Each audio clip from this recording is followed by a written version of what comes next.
يا أيها الذين آمنوا اتقوا الله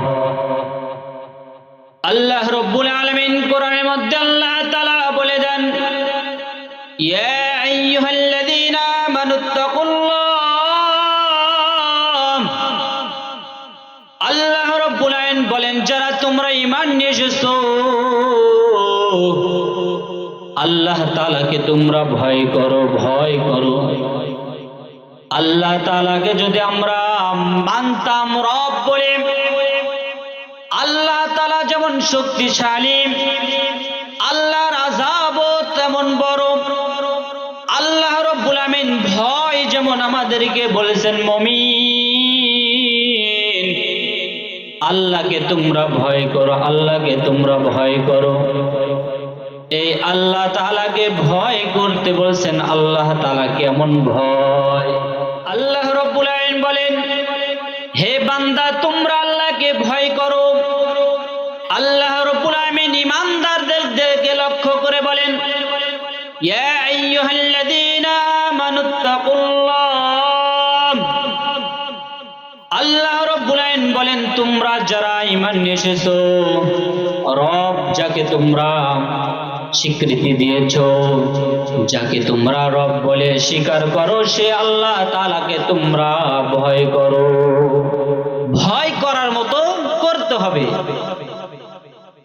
আল্লাহ রাব্বুল আলামিনের হুকুম 5 ওয়াক্ত নামাজ এই নামাজটা আল্লাহ তাআলার হুকুম এই যে আমাদের বাজারে শও মানুষ মাগরিবের সময় উপস্থিত হয় কিন্তু নামাজের সময় একটা মানুষকেও খুঁজে পাওয়া যায় না বোঝা যায় এই বান্দা কখনো আল্লাহ তাআলাকে মন থেকে সে ভয় পায় না আল্লাহ তাআলা বলেন ঈমানদাররাই ভয় করবে আল্লাহ তাআলাকে কেমন ঈমানদারদেরকে আল্লাহ তাআলা আহ্বান করেছেন ডাকছেন আল্লাহ তাআলা কোন ঈমানদারদেরকে আল্লাহ তাআলা ইঙ্গিত করেছেন যেই ঈমানদার আল্লাহ তাআলার যখন হুকুম আসবে সামনে সঙ্গে সঙ্গে লাব্বাইক বলতে হবে লাব্বাইক হে আমার রব আপনার হুকুম আদায় করার জন্য আমি উপস্থিত আছি এই যে মাহে রমজান অতিবাহিত হয়ে গেল অনেক চাচা আছে অনেক যুবক ভাই আছে আল্লাহ তাআলার যে হুকুম ছিল 30টি রোজা রাখা কয়জন আমরা আদায় করেছি যদি আল্লাহকে যদি ভয় করতাম আল্লাহর কসম ওই বান্দা কখনো রোজাকে ছাড়তো না এই আল্লাহর বান্দা কখনো একটা রোজাকেও ছাড়তো না যেমন আমরা আল্লাহ তাআলাকে স্বীকার করি রব বলে স্বীকার করে আল্লাহকে ভয় করি যে আল্লাহ তাআলা বললেন আমার বান্দা আমাকে ভয় করো কেমন ভয় যে আল্লাহ পাক আসমান জমিনের মালিক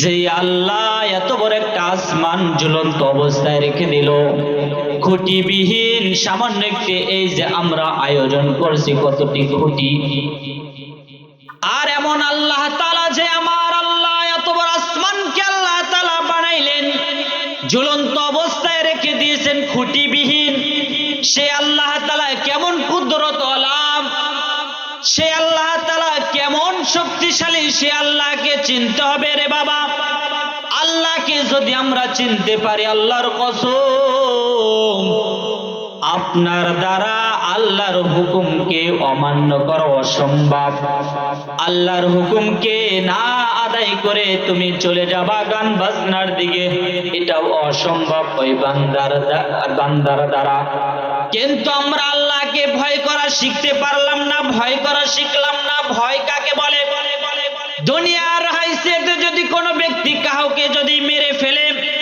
ওই ব্যক্তি যেমন অন্যায় করলো তার উপর যদি কেস হয় ওই ব্যক্তির টেনশন আমার কখন যেন আমাকে ধরে নিয়ে যায় দুনিয়ার একটা পুলিশ আমি অপরাধ করেছি দুনিয়ার আমি অপরাধ করেছি তার খাওয়া দাওয়া সবকিছু বন্ধ হয়ে যায় দুনিয়ার ভয় আল্লাহ রাব্বুল আলামিনকে ভয় করবে এমন ভাবে যে আল্লাহ রাব্বুল আলামিনের একটা হুকুম আদায় করলাম না 24 ঘন্টা আল্লাহ তাআলার ভয় করতে হবে। কখন আজরাইল আমাকে হাফাতে ধরে, কখন আমার মৃত্যু এসে যায়। এই নাফরমান বান্দা হিসাবে আমি যদি হয়ে যাই, তাহলে কেমন অবস্থা হবে? আল্লাহকে ভয় করতে হবে, ভয় করার মতো করা। আল্লাহর নবী পয়গম্বর সাল্লাল্লাহু আলাইহি ওয়াসাল্লাম বলেন, এমন ভাবে তুমি ইবাদত করো যে ইবাদত তুমি এটা মনে রাখো যে ইবাদত তুমি করতেছো, তুমি জমিনে আসো যেমন তুমি দুনিয়ার মধ্যে আসো, আল্লাহ জানো তোমাকে প্রত্যেকটা সময় প্রত্যেকটা সেকেন্ড তোমাকে দেখতেছে, তোমার কথা তোমার কাজ। তুমি নাফরমান করতেছো, অনেক আমল করতেছো, আমার রব দেখে। এইভাবে অন্তরকে বানাইতে হবে। আল্লাহ তাআলাকে হাজির নাজির সর্ব অবস্থায় আল্লাহ তাআলাকে ভয় করতে হবে। আমার আল্লাহ আমার সম্মুখীন দাঁড়িয়ে, আমার আল্লাহর সম্মুখীন দাঁড়িয়ে আমি কিভাবে গুনাহ করব, আমাকে এইভাবে পরিবেশ করে নিতে হবে, আমার ঈমানকে এইভাবে জজ্বায় উঠাইতে হবে। আল্লাহ তাআলার বান্দা যখন দুনিয়ার মধ্যে কোনো নাফরমান কাজ করে, এই দুনিয়ার মধ্যে যে আমি আছি, কখন আমার মৃত্যু হয়ে যায় কেউ তো জানে না, একমাত্র আমার আল্লাহ। পয়গম্বর সাল্লাল্লাহু আলাইহি সাল্লাম হাদিসের মধ্যে বলেন, ইন্নাল্লাহ আযজা ওয়া জাল্লা ফারাগা ইলা কুল্লি মিন খালকি মিন খামসিন মিন আজলিহি ওয়া আমালিহি ওয়া মাদজাইহি ওয়া আসারিহি ওয়া রিজকিহি আও কামা ক্বালা আলাইহিস সালাতু ওয়াস সালাম। পয়গম্বর সাল্লাল্লাহু আলাইহি সাল্লাম বলেন, এই পৃথিবীটা সৃষ্টি করার 50,000 বছর পূর্বে মানব জাতির 5টা বিষয় লিখে রাখছেন। তার মধ্যে থেকে একটা বিষয় হলো আমার আপনার মৃত্যুর সময়। কখন আমার মৃত্যু এসে যায় কে জানেন? বলেন, আমার আল্লাহ। আল্লাহ রাব্বুল আলামিন কোরআনের মধ্যে বলে দিয়েছেন, ফাইযা জাআ আজালুহুম লা ইস্তাকিরুনা সাআতাও ওয়া লা ইস্তাকদিমুন।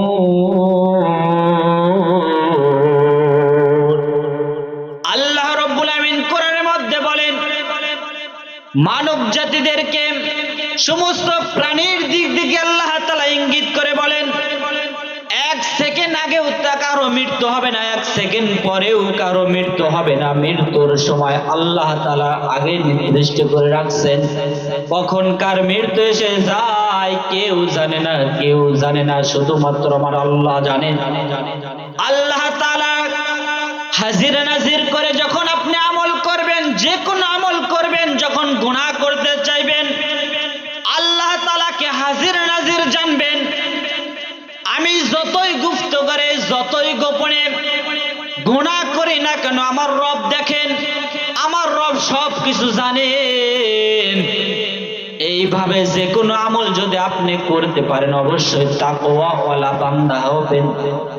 আর যদি আপনি আমল করেন যেমন দুনিয়ার হাইসিয়তে চতুষ্পদ প্রাণী যেমন তারা চলাফেরা করে, যেরকম খায় সেরকম ঘুমায়, ওইভাবে যদি প্রাণীদের মতো আমার আপনার আকল হয়ে যায়, কোনদিন আপনি আল্লাহ তাআলাকে ভয় করার মতো করতে পারবেন না। 24টা ঘন্টা আল্লাহ তাআলার দিকে লক্ষ্য করতে হবে, আল্লাহকে হাজির নাজির জানতে হবে। আমি আমল করতেছি, গুনাহ করতেছি, সব কিছু জানেন আমার রব। আল্লাহ তাআলাকে এইভাবে হাজির নাজির জেনে আমল করতে হবে। আমি দুনিয়া থেকে চলে যাব যখন, ওই সময় যদি কোনো ব্যক্তি কোনো এলাকা থেকে চলে যায়, যাওয়ার পর যদি ওই এলাকার গ্রামের লোক যদি বলে এই ব্যক্তি খুব ভালো ছিল, পয়গম্বর সাল্লাল্লাহু আলাইহি সাল্লাম বলেন, তার যদি পাড়া প্রতিবেশী গ্রামবাসী যদি বলে এই ব্যক্তি খুব ভালো লোক ছিল, পয়গম্বর সাল্লাল্লাহু আলাইহি সাল্লাম বলেন তাকে মাফ করে দিবেন আল্লাহ। আর যদি কোনো ব্যক্তি মৃত্যুবরণ করার পর যদি কোনো মহল্লা গ্রামবাসী যদি বলে এই ব্যক্তি মারা গেছেন খুবই ভালো হয়েছে, এর মতো চগলখোর, এর মতো মুনাফিক এর মতো যা আপনারা বলেন। এই জন্য এমন কোন আখলাক আমার ভিতরে তৈরি করা যাবে না, এমন কোন জ্ঞান তৈরি করা যাবে না যে সমস্ত মাখলুকাত আমার জন্য বদদুয়া করতে থাকে। এমন আখলাক, এমন চরিত্র, এমন গঠন, এমন আখলাক বানাইতে হবে আমি মৃত্যুর পর যেন মানব জাতিরা আমার জন্য দোয়া করতে থাকে। পয়গম্বর সাল্লাল্লাহু আলাইহি সাল্লাম তিনার আখলাক কেমন ছিলেন? পয়গম্বর সাল্লাল্লাহু আলাইহি সাল্লামের বাড়িতে অনেক ইহুদি আসতেন। রাসূলুল্লাহ সাল্লাল্লাহু আলাইহি সাল্লামে তার উদ্দেশ্য ছিল রাসূলকে দুনিয়া থেকে বিদায় করে দিবে। তার উদ্দেশ্য কি ছিল বলেন? রাসূলকে মেরে ফেলবে। পয়গম্বর সাল্লাল্লাহু আলাইহি সাল্লাম সাহাবায়ে কিরামদেরকে ডাকলেন, হে আমার প্রিয় সাহাবায়ে কিরাম, আমার বাড়িতে অনেক মেহমান আসছে, তোমরা একজন দুজন যা পারো তোমরা নিয়ে যাও এখান থেকে। সাহাবায়ে কিরাম তারা অনেক মেহমানদেরকে নিয়ে যাওয়ার পর তাদের মধ্যে একটা নেতা ছিল উগ্রপন্থা, নেতা ছিল, তার দেখলে মানুষ ভয় পাইতো, এমন একটা তার চোখ ছিল, তার ভড়ি ছিল। রাসূলুল্লাহ সাল্লাল্লাহু আলাইহি সাল্লাম নিজ বাড়িতে তাকে মেহমান স্বরূপ রাখলেন।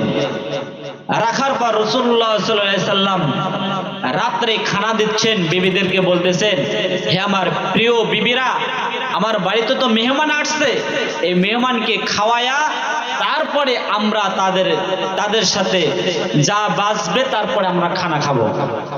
পয়গম্বর সাল্লাল্লাহু আলাইহি সাল্লাম সব খানা তার কাছে দিলেন। আর সে ভাবলেন তার ভিতরে হিংস্র প্রাণীর মতো তার আখলাক ছিল, গরু ছাগলের মতো তার আখলাক ছিল। তে সে বলল আমাকে এত খানা দিল, সে এটা মনে করে খাইলো আজকে সব খানা খেয়ে ফেলবো, রাসূলের বাড়ি পরিবার রাসূলের জন্য না খাওয়া থাকে, সমস্ত খানা সব একাই খেয়ে ফেললো। যখন সব খানা খেয়ে ফেললো, রাসূলুল্লাহ সাল্লাল্লাহু আলাইহি সাল্লাম দেখলেন মেহমান সব তো খানা খেয়ে ফেললো। খানা যখন খাইলেন, খাওয়ার পর বিবিদেরকে বললেন, মেহমান তো সব খানা খেয়ে ফেললো, আজকে কি করা যায়? বললেন, ইয়া রাসূলুল্লাহ, কোনো সমস্যা নাই। সমস্ত বিবিরা অনাহারে থাকলেন রাত্রে, এবং রাসূলুল্লাহ সাল্লাল্লাহু আলাইহি সাল্লাম নিজেও সে না খাওয়া অবস্থায় সে ওই রাতটা অতিবাহিত করলেন। যখন ওই ব্যক্তি যখন রাসূলুল্লাহ সাল্লাল্লাহু আলাইহি সাল্লাম একটা কুঁড়ে ঘর দিলেন, একটা ঘর দিলেন, সুন্দর বিছানা দিলেন, একটা ঘর দিলেন, দেওয়ার পর বললেন, তুমি এই জায়গায় তুমি আজকে রাত্রে অতিবাহিত করো। তো রাসূলুল্লাহ সাল্লাল্লাহু আলাইহি সাল্লাম একটা ঘর যখন দিলেন, দেওয়ার পর এত খানা খেয়েছে তার পেটটা বদ হজম হয়ে গেছে। সারা রাত রাসূলুল্লাহ সাল্লাল্লাহু আলাইহি সাল্লাম যে সুন্দর বিছানা তিনার ছিলেন, সুন্দর বিছানাকে সে নষ্ট করে ফেললো। অনেক রাত্রে, গভীর রাত্রেই ওই ব্যক্তি সকাল হওয়ার আগেই তার বিছানা থেকে চলে গেলেন, তার ঘর থেকে। রাসূলুল্লাহ সাল্লাল্লাহু আলাইহি সাল্লাম সকালে উঠলেন, উঠে দেখেন সেই ব্যক্তি নাই। তালাশ করা শুরু করলো, সেই ব্যক্তি কোথায়? তালাশ অনেক খোঁজাখুঁজি করার পর দেখলেন সেই ব্যক্তি আর নেই। তো রাসূলুল্লাহ সাল্লাল্লাহু আলাইহি সাল্লাম নিজ হাতে পায়খানা পরিষ্কার করতেছেন। কার বলেন? ওই ইহুদির। রাসূলুল্লাহ সাল্লাল্লাহু আলাইহি সাল্লাম এই অবস্থা তেনার দেখে সাহাবায়ে কিরাম সবাই উপস্থিত হলেন।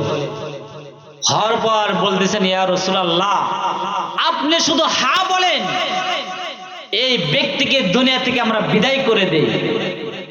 ওমর রাদিয়াল্লাহু যেভাবে তিনি রাগান্বিত লোক ছিলেন, তিনি বললেন, ইয়া রাসূলুল্লাহ, ও যদি জমিনের উপরে থাকে, যেখানেই থাকুক না কেন, আমি ওকে দুনিয়া থেকে বিদায় করে দেব। আপনি শুধু বলেন হ্যাঁ, যা ও কোথায় আছে, শুধু হা বলেন। মারার দায়িত্ব সাহাবায়ে কিরাম, তিনারা এমন জজবা ছিলেন, রাসূলের জন্য জীবন দেওয়ার জন্য প্রস্তুত। রাসূলুল্লাহ সাল্লাল্লাহু আলাইহি সাল্লাম বললেন, না, সে বুঝি কষ্ট পেয়ে মানে আমার ঘর থেকে বের হয়ে গেছে, আমাকে না বলেই চলে গেছে। কিছুক্ষণ পর ওই ব্যক্তি উপস্থিত। রাসূলুল্লাহ সাল্লাল্লাহু আলাইহি সাল্লাম দেখলেন ওই ব্যক্তি উপস্থিত আসছেন, কারণ হলো তার একটা তলোয়ার ছিল দামি স্বর্ণ দিয়ে, কিছু কিছু তার কবর ছিল স্বর্ণ দিয়ে। এবং তলের উপরে যে রাখে ওটাও ছিল স্বর্ণের, অনেক দামি। রাসূলুল্লাহ সাল্লাল্লাহু আলাইহি সাল্লাম বলেন, ও আমার সাহাবায়ে কেরাম, জানো কি এই ব্যক্তি কেন এসেছে? রাসূলুল্লাহ সাল্লাল্লাহু আলাইহি সাল্লাম বলেন, ও আমার প্রিয় সাহাবায়ে কেরাম, আমি জানি এই ব্যক্তি কেন এসেছে। হে আমার মেহমান ভাই, তুমি যে আমার ঘর থেকে তুমি যখন চলে গেছো, আমাকে যদি একটু বলেও তুমি চলে যাইতা, কতই না ভালো হইতো। রাসূলুল্লাহ সাল্লাল্লাহু আলাইহি ওয়াসাল্লাম বললেন, ও আমার সাহাবায়ে কেরাম, এই ব্যক্তি এসেছে, আমি জানি তার দামি একটা তলোয়ার রেখে গেছে। রাসূলুল্লাহ সাল্লাল্লাহু আলাইহি সাল্লাম বলেন, আমার প্রিয় সাহাবায়ে কেরাম, এই ব্যক্তিকে কোনো কিছুই বলবেন না। কেমন রাসূলের আখলাক, আমাদের নেতা, কেমন নেতা আমাদের রাসূল, বিশ্বর নবী, নবী সাইয়্যিদুল মুরসালিন বলা হয়, সমস্ত নবীর সর্দার। তিনার মধ্যে দেখেন অন্তরের মধ্যে, দিলের মধ্যে কোনো হিংসা নাই। আমাদের মধ্যে যদি, আমাদের বাড়ির মধ্যে যদি কেউ আসতো এরকম মেহমান, তাকে কি অবস্থায় করতাম? আমাদের নবী কেমন, তিনার আখলাক, তিনার কেমন আখলাক। রাসূলুল্লাহ সাল্লাল্লাহু আলাইহি সাল্লাম বললেন, ও আমার প্রিয় সাহাবায়ে কেরাম, শুনে নাও, এই ব্যক্তিকে একটা টু শব্দ বলবা না, একটা ধমকও বলবা না, একটা কথাও তোমরা বলবা না। আমার বাড়ির মেহমান, এই ব্যক্তি কষ্ট পেয়ে আমার বাড়ি থেকে চলে গেল। ও ভাই, তুমি কি কষ্ট পেয়েছিলা? এই অবস্থা দেখে ওই ব্যক্তির দুই চোখের পানি আর ধরে রাখতে পারলেন না। রাসূলকে দেখে বললেন, ও নবী, ও পয়গম্বর, আপনাকে জীবনে দেখি নাই, আপনার বাইরে আমরা অনেক কিছু কথা শুনেছি, আপনার বিরুদ্ধে কত কথা আমি শুনেছি গো নবী। আপনি না কেমন বলে মানুষ আপনার কথা কত না শুনেছি, মানুষ কত আপনাকে নিয়ে তুচ্ছ বলতো। উলামায়ে কেরাম আমাদের গ্রামে হাজার হাজার আল্লাহ তাআলা দিবেন, আমরা দোয়া রাখি, কিন্তু আশেপাশে গ্রামের মধ্যে থেকে সমস্ত আশেপাশে যত গ্রাম আছে, সমস্ত গ্রামের মধ্যে থেকে আমাদের ভিটা পাড়া সব থেকে উলামায়ে কেরাম বেশি, সব থেকে হাফেজ বেশি। এটার আল্লাহ তাআলার বড় নিয়ামত। আপনাকে হাতে পায়ে ধরে বলেন, বাবা এটা আমল করো, এটা আমল করো, এটা ছেড়ে দাও, এই আমল করো। কেন রে বাবা? একটাই কারণ রে বাবা, যখন কিয়ামত মাঠ কায়েম হয়ে যাইবে, ওই সময় আল্লাহ তাআলা বলবেন, ও পয়গম্বর, আপনি ছিলেন না, আপনার ওয়ারিস রেখে আসছিল, তারা দুনিয়ার মধ্যে ওয়ারিস ছিল উলামায়ে কেরাম। তারা কি সঠিক কথা মানুষের দ্বারে দ্বারে কি বলেছিল? তারা কি সঠিক কথা, সঠিক হক্কানি রব্বানি উলামায়ে কেরামকে সঠিক কথা কি বলে দিয়েছিল? হাফেজ এবং মাওলানা মুফতিরা সঠিক কথা কি তারা বলে দিয়েছিল? এই যে একটা আয়োজন, এটা আল্লাহ তাআলা একটা বড় নিয়ামত। আপনাদেরকে বলতেছেন, বাবা এই আমল করতে হবে, এই আমল ছাড়তে হবে। যদি বলেন না, আমার বাবা করে আসছেন, আমার দাদা করে আসছেন, এই কথাটা হলো কার আপনি জানেন? নবী পয়গম্বর যখন আবু জেহেলকে দাওয়াত দেয়, আবু জেহেলকে বলল, ও আমার চাচা, আপনি একবার শুধু কালেমা পড়েন। তিনি বললেন, আমার দাদা করে আসছিলেন, আমার বাবাও করে আসছেন, মূর্তি পূজা আমি ছাড়তে পারবো না। এই কথাটা কার আপনি নিজে নিজেই ভাবেন। ওই কথা, এই কথা বলা যাবে না, আমার বাবা করে আসছেন। এরে আল্লাহ তাআলার বান্দা, শুনে নাও, আল্লাহ তাআলা আকল দিয়েছেন, আল্লাহ তাআলা জ্ঞান দিয়েছেন, সব কিছু দিয়েছেন। ওই কথা যদি আপনি বলেন, কিয়ামতের মাঠে পার পাইতে পারবেন না। আল্লাহর নবী পয়গম্বর যেই কথা আমি বলতেছিলাম, পয়গম্বর সাল্লাল্লাহু আলাইহি সাল্লাম বলেন, ও আমার সাহাবায়ে কেরাম, খবরদার, এই ব্যক্তিকে একটা টু শব্দ বলবা না, এই ব্যক্তিকে একটা ধমকও দিবা না।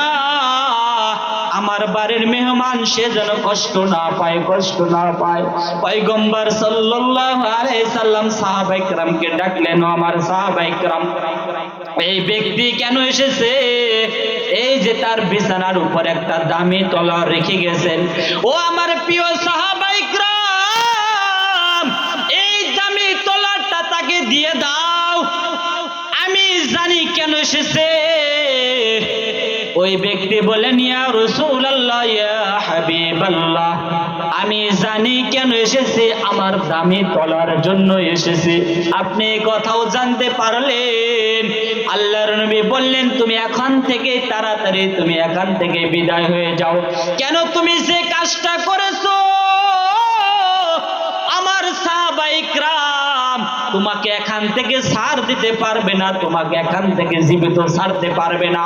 আমার সাহাবায়ে কিরাম, তোমরা কি জানো না আমার সাহাবায়ে কিরাম সাহাবুকান নুজুম, রাসূল সাহাবায়ে কিরামদেরকে আল্লাহ তাআলা এত দামি, আল্লাহ তাআলা রাসূল তাদেরকে লকব দিয়েছেন, তারা একটা হলো নক্ষত্রের ন্যায়। আল্লাহ তাআলার নবী পয়গম্বর সাল্লাল্লাহু আলাইহি ওয়াসাল্লাম, আল্লাহ তাআলার নবী পয়গম্বর সাল্লাল্লাহু আলাইহি ওয়াসাল্লাম বললেন, ও আমার সাহাবায়ে কিরাম, সংক্ষিপ্ত বলতেছে, সাহাবায়ে কিরামদেরকে বললেন, এই তলোয়ারটা দিয়ে দাও। যখন তলোয়ারটা সে হাতে নিল, হাতে নেওয়ার পর রাসূল বললেন, তাড়াতাড়ি এখান থেকে বের হয়ে যাও। রাসূলুল্লাহ সাল্লাল্লাহু আলাইহি সাল্লামের কথা শুনে পয়গম্বর সাল্লাল্লাহু আলাইহি সাল্লাম কথা শোনার পর পয়গম্বর সাল্লাল্লাহু আলাইহি সাল্লাম তলোয়ার নিলেন।